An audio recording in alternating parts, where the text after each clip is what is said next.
여러분 혹시 브루스 올마이티라는 영화 아십니까? 2003년 영화더라고요. 근데 제가 그 영화를 보고 이 작가의 상상력이나 예, 하여튼 참 기억에 남는 영화였습니다.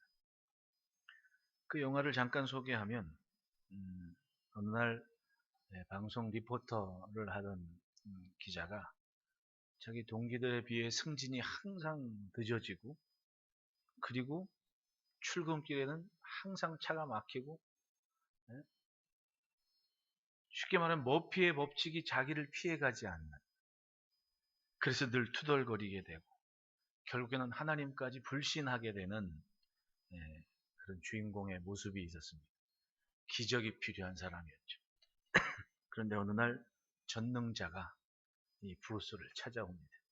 그리고 자기가 사는 지역의 통솔을 위한 이 전능자의 힘을 브루스한테 위임을 해주는 겁니다. 이 사람 마음대로 다 돼요. 자기가 관할하는, 자기가 사는 지역에. 그걸 딱 보니까 야, 이거 정말 신나는 일이구나. 옛날에 제가 어릴 적에 존 덴버라는 그 컨트리송 가수가 오 나의 하나님이라는 영화를 찍었거든요. 내용이 이거랑 좀 어떻게 비슷한 것 같아요. 이러고 보니까 제가 영화를 참 좋아하나 봐요. 그죠?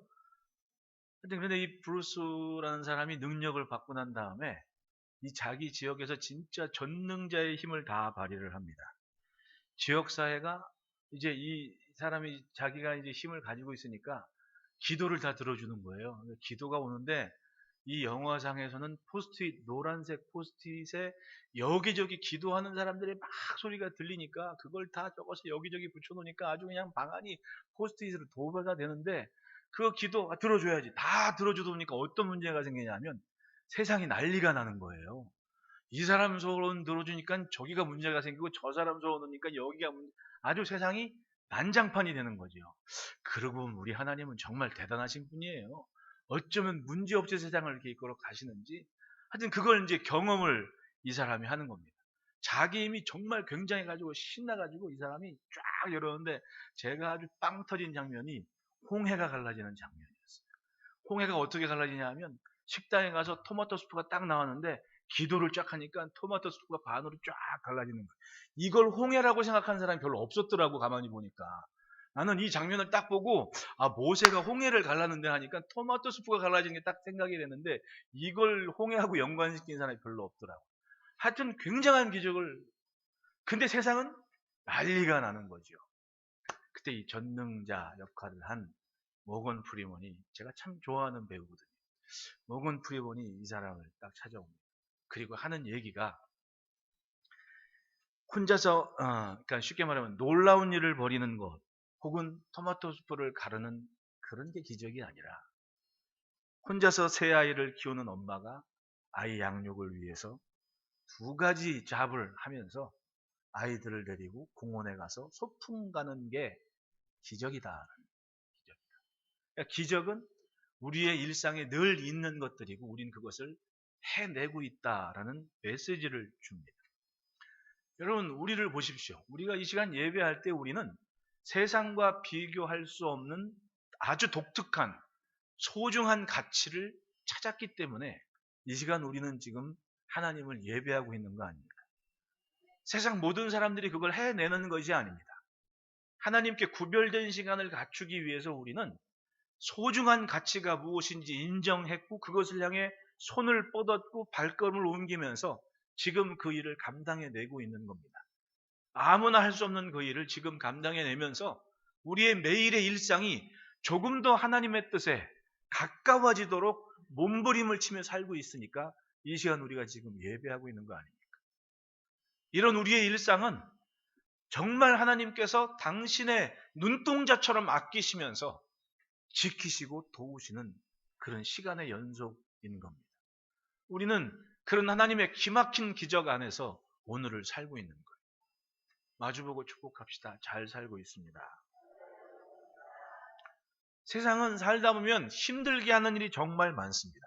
삶을 어렵게 하는 가난이라든지 사업의 실패라든지 직장의 문제라든지 정말 힘들게 하는 일상이 많습니다.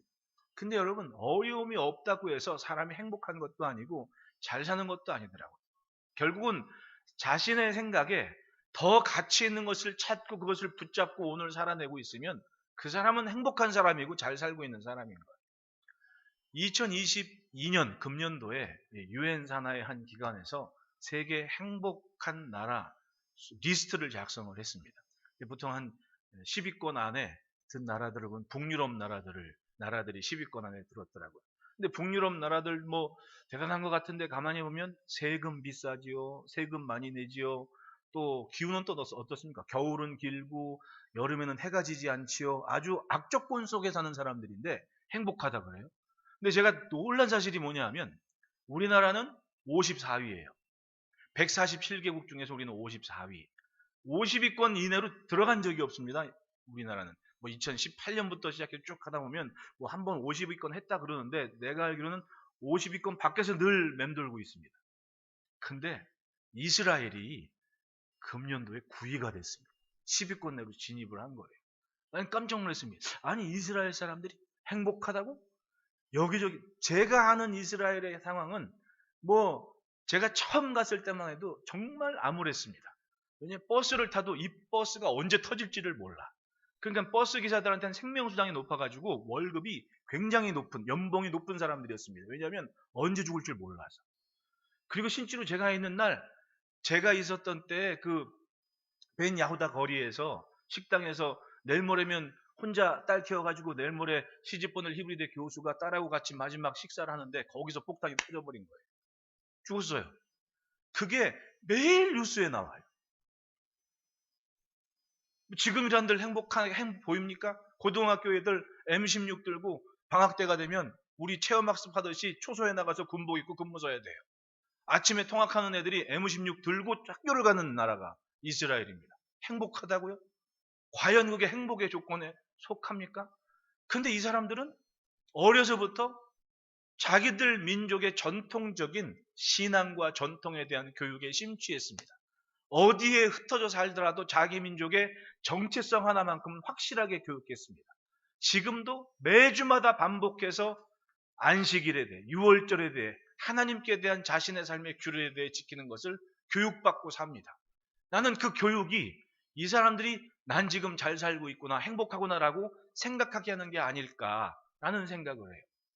우리가 사는 게 이스라엘만 못합니까? 얼마나 잘 삽니까? 우리나라는 굉장히 이 사회 인프라가 마음만 먹으면 모든 것을 누릴 수 있는 여건들이 많아요. 쉽게 말하면 접속할 재능만 있으면 모든 것을 누릴 수 있는 시대가 이미 돼버린 나라가 우리나라입니다. 네? 오죽했으면 제가 이번 주에 그 디즈니랜드에서 근무하는 집사님이 자기는 팬데믹 기간에 2년 동안 한 번도 회사를 안 갔대. 회사에서 오란 소리도 안 한대. 지금도 오란 소리를 안 해가지고 한 열흘 자기 식구들은 한 뭘 준비하는지 하여튼 좀 몇 달 있을 거고 자기는 한 3주 동안 한국에 나왔다고 얘기를 하는데 자기는 백신도 아직 안 맞았다고. 백신도 아직 안 맞았대요. 왜냐면 내가 너무 실험적이게 되는 것 같다 그래가지고 자기는 그걸 인정을 못하겠다고 안 맞았대. 그런 참 개인주의적인 성향이 미국 사회는 참 많은 것 같아요. 왜 왔냐 그랬더니 내가 보니까 이제 조금 있으면 은퇴해야 돼. 저보다 한 2살은 많은 거, 2살인가 1살이 많은 집사님인데 곧 이제 은퇴를 준비해서 은퇴한 되면 아무리 자기가 생각해봐도 여기에 있는 게 낫겠다. 자녀들도 그렇고 또 자기 부인도 그렇고 이런 생각을 해서 이제 아마 그런 준비를 하는 것 같아요.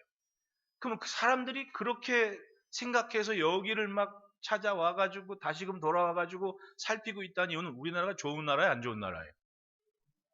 아무리 뉴스에서 난리를 치고 난장을 부려도 일단 부인할 수 없는 것은 우린 지금 굉장히 좋은 나라에 살고 있는 거예요. 마음만 먹으면 교육 수준이 여러분 영어는 종로학원이에요. 영어는 종로학원이니까. 네? 이런 대단한 교육 환경을 가진 나라에 살면서 우리가 정작 우리가 좋다는 걸 모르고 사는다니까요. 참 대단한. 그러니까 행복 지수는 50위권 밖에.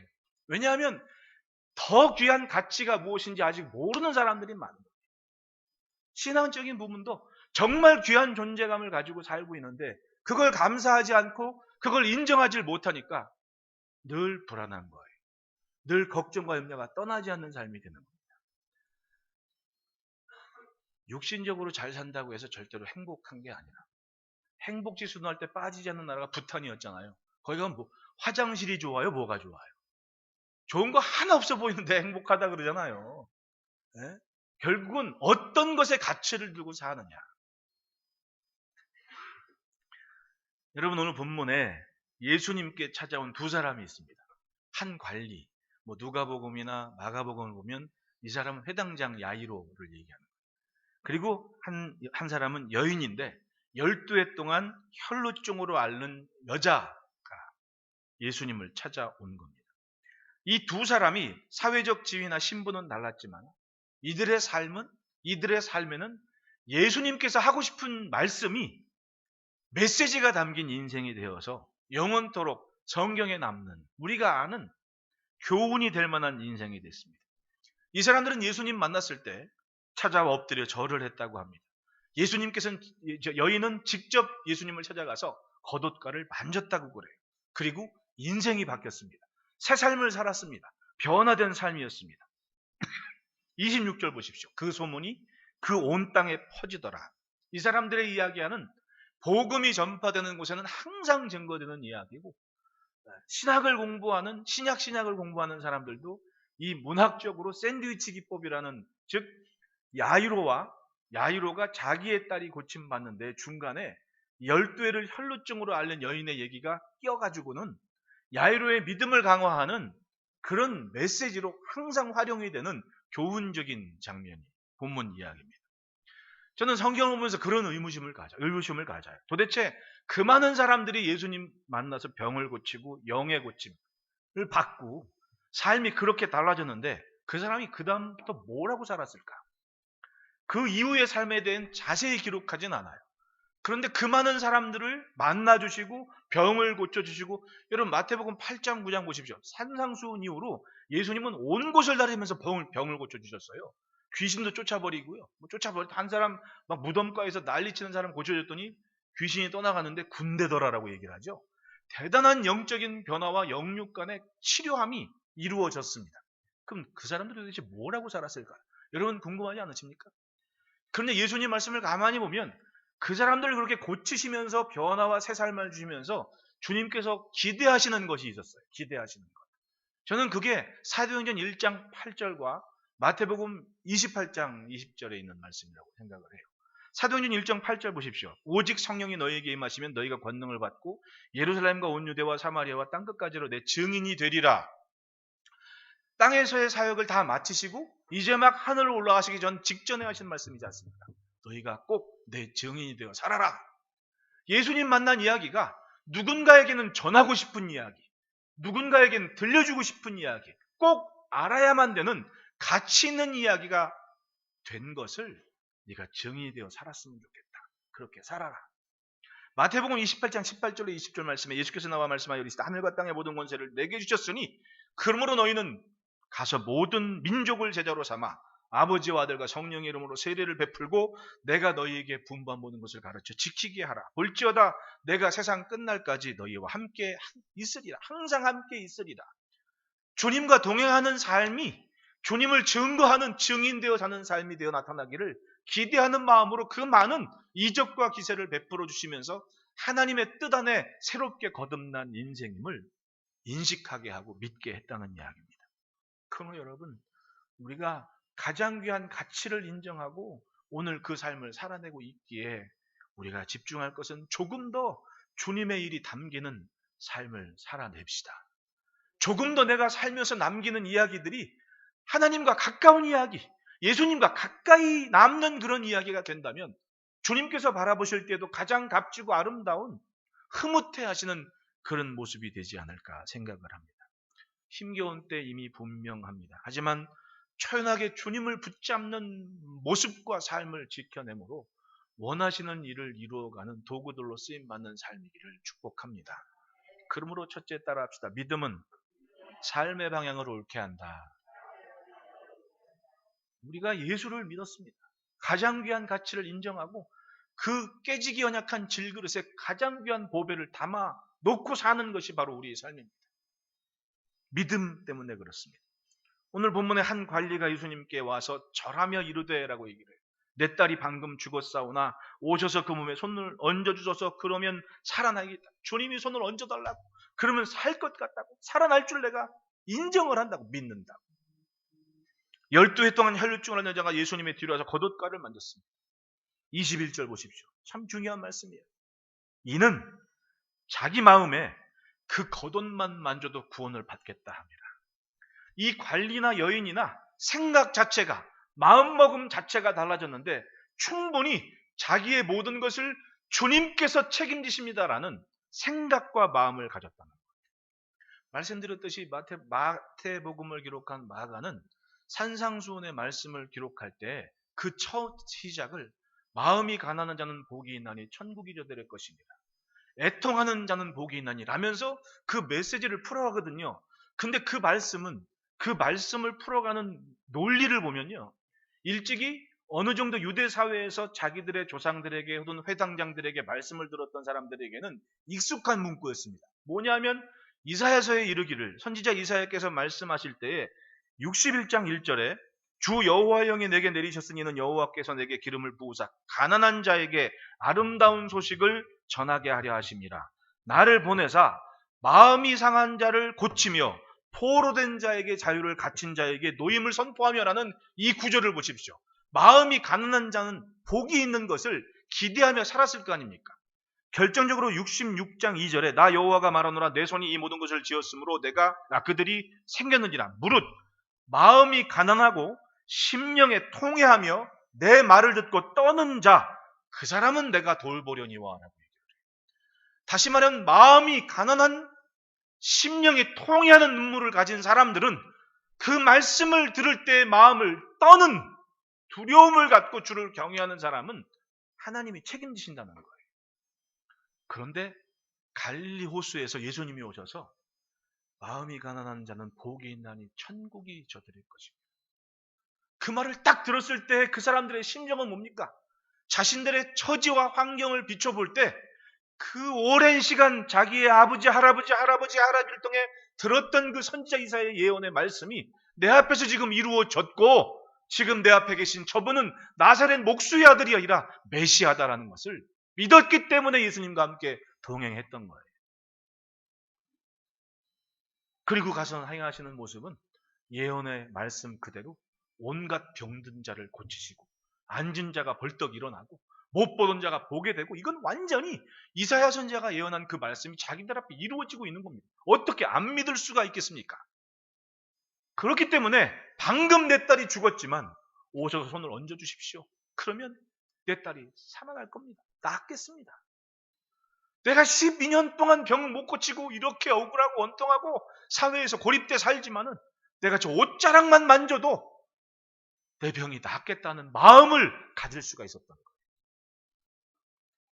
그렇습니다. 놀라운 기적과 이적이 눈앞에 펼쳐지고 고스란히 그 이야기들은 이 관리와 여인에게는 믿음이 되어 담기는 이야기가 됐습니다.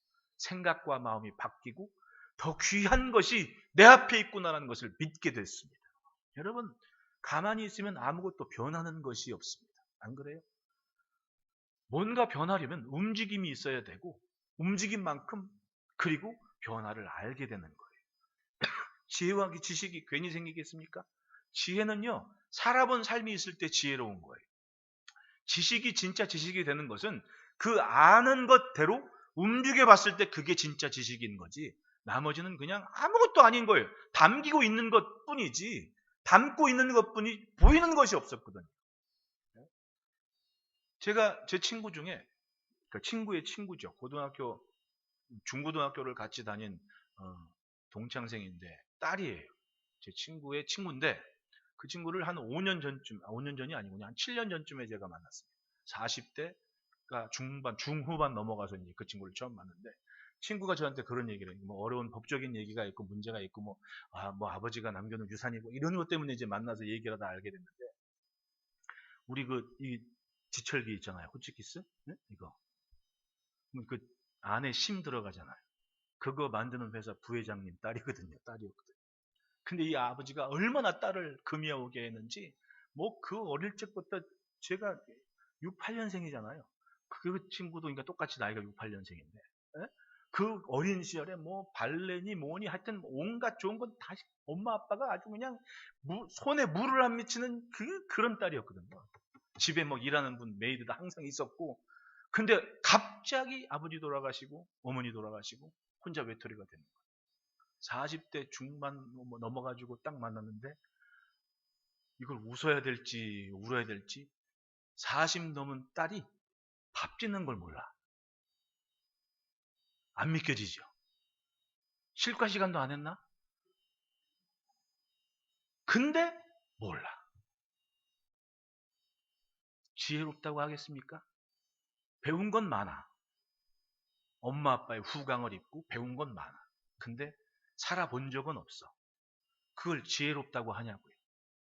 지혜도 지식도 다 꽝이잖아요. 아무것도 아닌 거지. 뭐 지금은 물론 안 그렇습니다. 지금은 그런 친구가 아니지만 하여튼 그땐 그랬다는 얘기지. 여러분, 움직임이 없으면 얻는 것도 없고 변화도 없는 거예요. 움직이려면 먼저 인정을 해야 됩니다. 지금 나보다 훨씬 더 나은 것이 내 앞에 있는 것을 믿게 될 때 움직이는 거예요. 이 관리와 여인은 들리는 이야기에서 그걸 확실하게 인정을 한 겁니다. 지금 이 환경을, 내 처지를 변할 수 있는 것이 저 앞에 있다. 인정을 했기 때문에 움직였던 거예요. 방금 죽은 딸을 둔 아버지, 집안에서는 장례식 준비하려고 난리 났는데 예수님께 달려갔습니다. 유대 관리였습니다. 예수님의 발 앞에 엎드리는 게 쉬워요? 아닙니다. 왜냐하면 당시의 분위기상 예수님은 이미 이제 이단적인 요소가 많은 분이었고 전통적인 바리새인이나 서기관들의 시선 밖에 있는 분이었는데, 회당장이라는 신분, 유대의 관리라는 신분을 가지고 어떻게 그 앞에 무릎을 꿇고 엎드릴 수가 있냐고. 근데 지금 이 아버지는 인정을 한 겁니다. 뭐 유대인의 전투기원 뭐건 지금 내 앞에 있는 분은 내가 듣고 믿어왔던 그 말씀의 현현이다라고 인정을 하고 그리스도의 발 앞에 엎드린 겁니다. 누가는 이렇게 기록을 해요. 회당장인 야이로라 하는 사람이 와서 예수의 발 아래 엎드렸다. 예수의 발 아래 납작 엎드린 겁니다. 누가? 유대의 관리가, 회당장은 유대의 신앙과 정신과 교육의 중심이 되는 어른입니다. 근데 그 어른이 예수님의 발 앞에 와서 엎드린 거예요. 사회적 시선이건 뭐건 그건 중요한 게 아니었습니다. 그냥 엎드렸습니다. 찾아와서 집에는 장례식 치르고 있고, 그리고 이 여인을 보시오. 12회를 혈루증으로 앓고 있었습니다. 아무에게도 고침을 받지 못하고 12년 동안 괴로운 삶이 그치지를 않았습니다. 율법에 한 달에 한 번 여인이 월경을 할 때도 부정한 상태이니 일주일간 격리해라. 그런데 이 여인은 12년을 피가 멈추지 않는 불행한 여인이었습니다. 그럼 12년 동안 고립과 소외와 격리를 맛보던 여인인데, 그 여인이 주의 말씀을 들었을 때, 소문을 들었을 때 그냥 있을 수 없었습니다. 자기 마음에 인정을 한 거예요. 아, 이런 분이라면 나를 왜 못 고치시겠냐? 나는 그분 옷자락만 만져도 나는 나을 수 있을 것 같다. 그리고 그냥 있는 게 아니었습니다. 율법에 제한한 것을 완전히 무시하고 사람들이 모인 곳에, 성경 보십시오. 가령 나병 환자들 경우 사람들이 가까이 뭐라 그래요? 나는 지금 부정한 상태니 내 곁에 오지 마시오라고 말을 해야 돼. 부정하다. 내 인근 주변에 접근을 하지 말라고. 그런데 이 여인은 그런 건 일단 깡그리 지워버리고 나는 어떻게든 저 틈바구니에 들어가서 옷자락이라도 만져야겠다. 그리고 진짜로 그렇게 행동을 한 거예요. 대단하죠. 이게 여인의 믿음이었습니다. 믿음만큼 움직였다는 겁니다. 자신의 상태는 자기가 제일 잘 알아요. 내가 지금 잘 가고 있는지, 내가 지금 잘 신앙생활을 하고 있는지, 내가 지금 기도를 잘 하고 있는지, 예배를 잘 지키고 있는지 누가 뭐래도 나는 잘 알아요. 인정하지 못할 뿐이지, 스스로가 아는 것을 스스로가 인정을 해야 되는데 그걸 외면하고 살기 때문에 문제지. 왜? 인정을 하면 그 다음 액션이 있어야 될 겁니다. 그러니까 이걸 부족한 걸 보충을 해야지. 여러분, 애들만 공부하는 게 아니에요. 어른도 죽을 때까지 공부하는 거예요. 내가 이 부분에 부족하다. 이걸 보충하기 위해서 뭘 해야지. 네? 이걸 보충하기 위해서 뭘 해야지? 허울 좋은 유대 관리 행세를 하면서 혹은 늘 무리에서 소외되고 격리 함께 할 수 없는 율법의 제한에 묶여서 이것도 저것도 못하는 사람 얼마나 많습니까? 똑같아요. 내가 하나님께 더 가까이 나가야 되는데 이것 때문에 못하고 저것 때문에 못하고 그런 꺼리들이 굉장히 많은 게 우리가 사는 세상. 여러분 세상이 바쁩니까? 안 바쁩니까? 엄청 바빠요. 우리나라 사람들은요 세계적으로 바쁘게 사는데 유명한 나라예요. 평균 수면 잠자는 시간이 제일 작은 나라예요.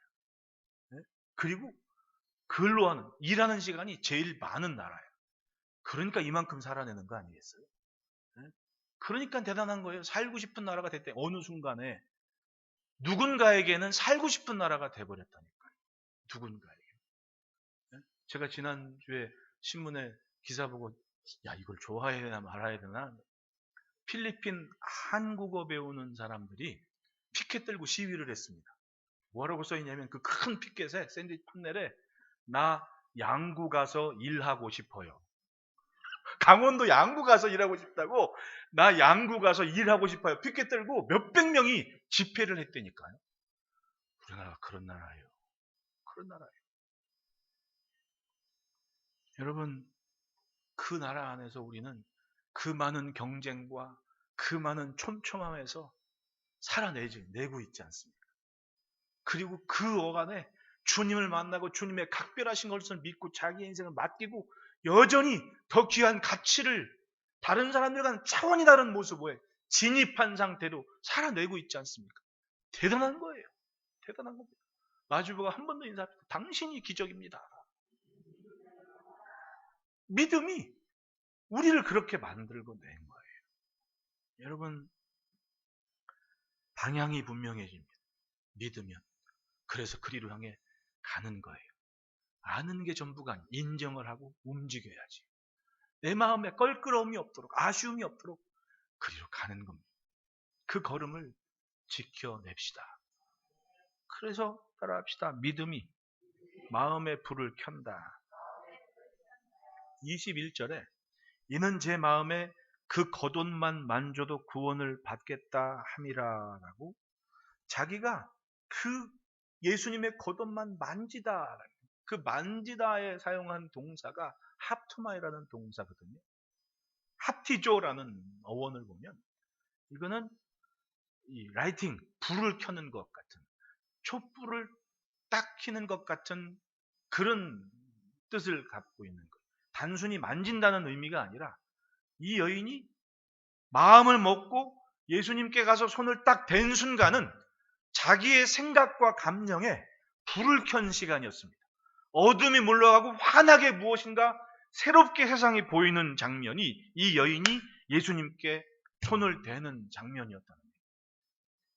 예수님을 믿으면 밝아지는 겁니다. 어두침침한 과거가 습관이 깨끗하게 달라집니다. 왜냐하면 생각 자체가 달라졌고 느끼는 것이 달라집니다. 감정 자체가 불이 켜지는 거예요. 예, 환하게 밝아오는 겁니다. 그러니까 여러분 예수를 믿으면 제가 그러잖아요. 기도를 해라. 예배를 지켜라. 사실은 요즘 이 정신질환 같은 게 사실은 우리가 그 영적인 거예요. 영적인 거.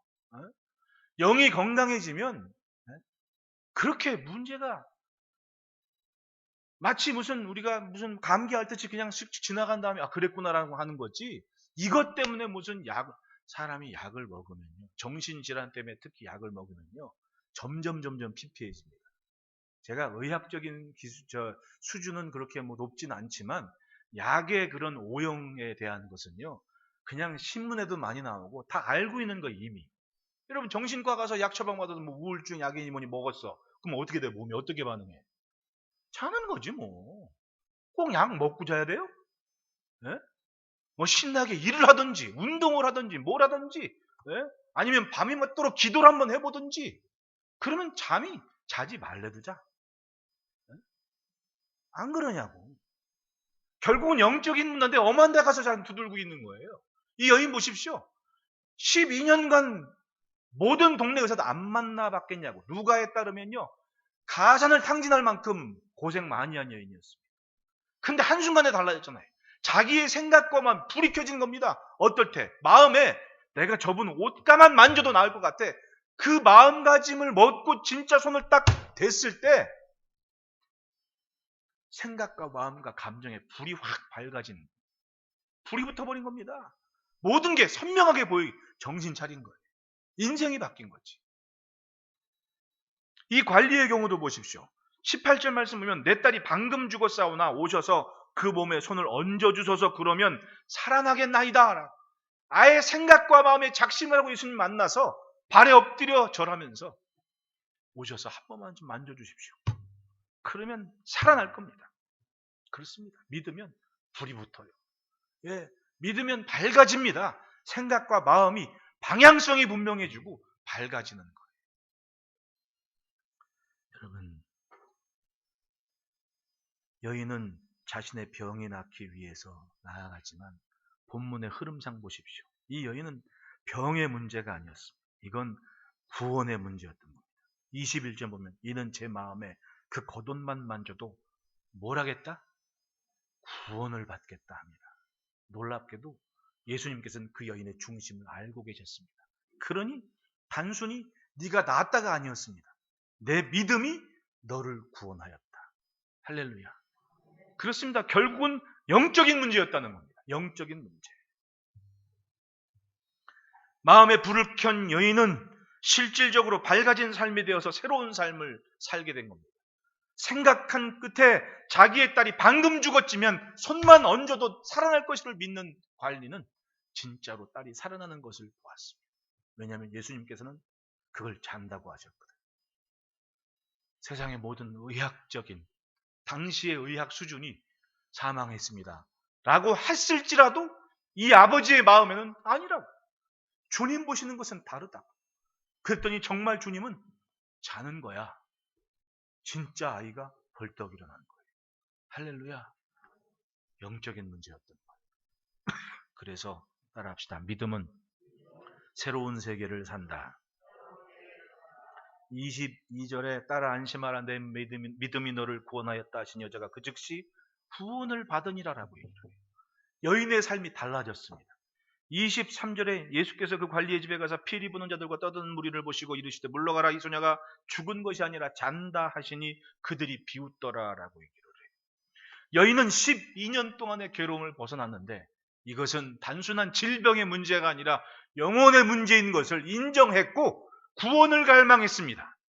메시아가 오시면 내 삶을 새롭게 한다. 진짜 그 믿음만큼 손을 댔고 합토마에 했고 예수님은 그 여인을 인정을 했습니다. 따라합시다. 믿어야 안다. 그렇습니다. 믿은 다음 알게 되는 게 참 많아요. 믿었기 때문에 깨닫는 것이 많다. 관리의 집에 들어가셨을 때 이미 장례 절차는 진행 중이었습니다. 그런데 예수님 말씀하십니다. 물러가라. 이 소녀가 죽은 것이 아니라 잔다. 장례식 치르고 있는 사람들이 이 말을 어떻게 알아들어요? 잔다고? 우리 지금 장례 치르고 있잖아. 뭔 소리야? 그런데 예수님은 한사코 물러가라고. 그러니까 물러가면서 비웃었다라고 얘기를 해요. 왜 비웃었습니까? 이 사람들은 자기가 아는 것으로 살고 있는 사람들이에요. 이제까지의 배운 지식과 경험만으로 사는 사람들이에요. 제가 얘기했죠. 그것 가지고 사는 거는 로봇도 하는 거예요. 지금은 이제. 컴퓨터로 딱 입력해서 메모리에 딱 저장해 놓으면 나보다 더 똑똑한 거예요. 제가 지난주에 얘기했죠. 제가 배꼽을 잡고 우선 음료수 선주가 그 레드불? 응? 레드불 그 선전 나온 거 보신 분 계실 거야 아마. 로봇하고 남자하고 체스를 막 둬요. 딱 그런데 로봇가 자기 자랑 엄청 해. 내가 지금 내는 수는 100만 분의 1의 속도를 막 이거 당신 못 잊어. 이런 식인 거지. 근데 사람이 흥얼흥얼 대다가 하면 밑에서 뭘 딱 꺼놔. 딱 근데 에너지 드링크였지. 그걸 딱 따가지고 딱 마시니까 로봇가 당황을 해. 아니 이런 반칙이 어디 있냐고. 그게 그 음료 선수였거든. 선전이었거든. 먹어보고 싶죠.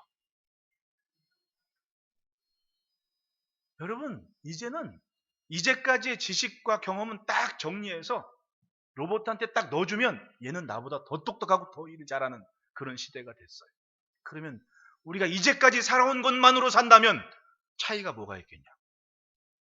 우리의 힘과 에너지는 바로 주님 손에 잡힐 때에 비로소 세상 무엇과 비교할 수 없는 가치 있는 존재가 되어 사는 거예요. 여기서 보십시오. 예수님께서 25절에 무리를 보낸 후에 예수께서 들어가서 그 소녀의 손을 잡으심에 일어나는지라라고 얘기했습니다. 여기서 이 잡다라는 크라테오라는 동사, 크라시오라는 이 동사는요, 원래적인 의미는 단순히 잡다라는 게 아니라 권력, 통치, 권능, 힘이라는 의미를 갖고 있는 거예요. 다시 말하면 예수님께서 그 소녀를 딱 잡았을 때 이 소녀의 인생은, 이 죽은 딸을 두고 주님을 찾았던 아버지의 인생은 주님의 권능에 잡힌 인생이 된 겁니다. 할렐루야.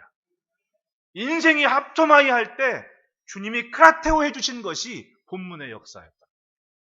내가 주님께 향하여 밝은 정신을 가지고 나갔을 때, 마음에 불을 켜고 생각에 불을 켜고 주님을 쫓아갔을 때 주님의 권능이, 주님의 능력이, 주님의 세력이 나를 딱 잡아서 인정해 주신 사건이 본문의 사건이에요. 우리가 지금 그렇게 살고 있는 거예요. 엄벙덩벙 사는 것 같아도 내가 예수 믿었을 때 주님은 나를 새로운 세계로 초청하셨고 받아들이신 겁니다. 권능과 능력으로 나를 붙잡아 주셔서 내가 그 힘으로 오늘 살기에 기적 같은 인생을, 일상을 지금 감당해내고 있는 거예요. 주님 말씀 듣고 비웃는 무리들을 보십시오. 마찬가지입니다. 이 사람들은 자기가 경험한 것만 진리야. 자기가 알고 있는 것만 전부야. 무슨 변화가 있겠습니까? 기적의 현장에서 멀어질 수밖에 없습니다. 그러니까 비웃고 갈 수밖에 없었죠. 네? 사람들은요, 자기가 제일 똑똑한 줄 알아요. 자기가 제일 똑똑한 줄 알아요. 한번 얘기해 보십시오. 똑똑한 사람은 동네 식당에 다 앉아 있다니까. 네?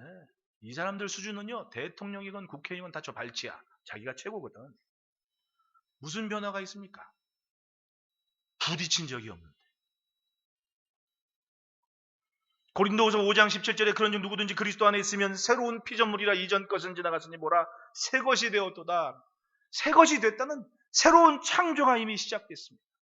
그러므로 따라합시다. 주인을 분명히 하자. 누가 나를 붙잡고 있느냐? 나를 붙잡고 계신 분이 내 주인인 거예요. 주님께 잡히지 않으면 내일의 희망이요, 그건 꿈에 지나지 않습니다. 여러분, 세상은 갈수록 힘겨운 때라고 연일 모든 학자니 뭐니 다 얘기를 해요. 특히 우리나라는 누군가에게는 살고 싶은 나라라고 하지만 정작 이 나라를 떼질머지고 가는 사람들한테는 두려움과 걱정이 끊이지를 않습니다. 당장에 전쟁 벌어진 이후에 곡물값 올라가는 거 한번 보십시오. 여러분, 우리나라는 식량 자급하는 나라가 아닙니다. 자급자족하는 나라가, 다 사오는 나라거든요. 근데 만약에 식량이 모질라가지고 우리나라한테 막 이거저거 팔던 나라가 야, 우리 먹을 것도 없어가지고 니네 못 주겠다 하면 우리는 어떻게 해야 돼요? 전쟁해야 됩니까? 사오려고? 다시 옛날로 돌아가야 됩니까? 힘을 가지고 힘의 우위를 점해서 자원을 탈취하는 그 일을 해내야 되냐고. 누가? 우리 자녀들이? 땅덩어리도 작습니다. 국토의 절반 이상이 다 산지에 뭘 할 수가 없는 거야. 에? 어떻게 되겠냐? 그리고 부동산 맛을 들여가지고 이제 농사 짓는 사람 땅 팔아가지고 아파트 지으려고 그래. 농지는 자꾸 줄어. 식량은 그만큼 생산할 수가 없는 거 아닙니까? 이게 우리의 현실인 거예요. 진짜 엉망으로 사는데 잘 산단 말이지. 신기한 나라입니다. 다시 한번 얼굴 쳐다보고 2초 쳐다보고 있어 보십시오. 당신 인사합시다. 당신이 기적입니다. 뭐 때문에 이걸 살겠습니까? 차이는 다른 게 아닙니다. 우리는 귀한 가치를 인정하고 지금 그분의 잡힌 바 되어 사는 삶이 있을 때 하나님이 이 땅에게 은혜를 부어주시는 거예요. 서론에 말씀드렸지만 그렇게 엉망이고 사방에 흑태백이인 나라에 사는 사람들이 행복지수가 세계 10위권 이내에 들어갔다고 얘기해요. 1시간만 걸어도 목말라 죽을 것 같은 나라 사람들이 저렇게 행복한 마음을 갖고 있는 것은 다른 게 아닙니다. 결국은 가치의 문제라는 거예요. 하나님께 소망을 두고 사는 여러분들의 삶이 이 땅의 희망인 것을 믿으시고 그 존재감과 정체성을 귀히 여기고 감당하시기를 축원합니다. 그 삶이 견고할 때에 26절 다 같이 시작. 그 소문이 온 땅에 그렇습니다. 주인의 그늘 아래 주님 손 안에서 삶을 지키며 은혜 충만한 주의 도구로 쓰임받는 한 주 되시기를 축복합니다. 기도하겠습니다. 하나님 아버지 감사합니다.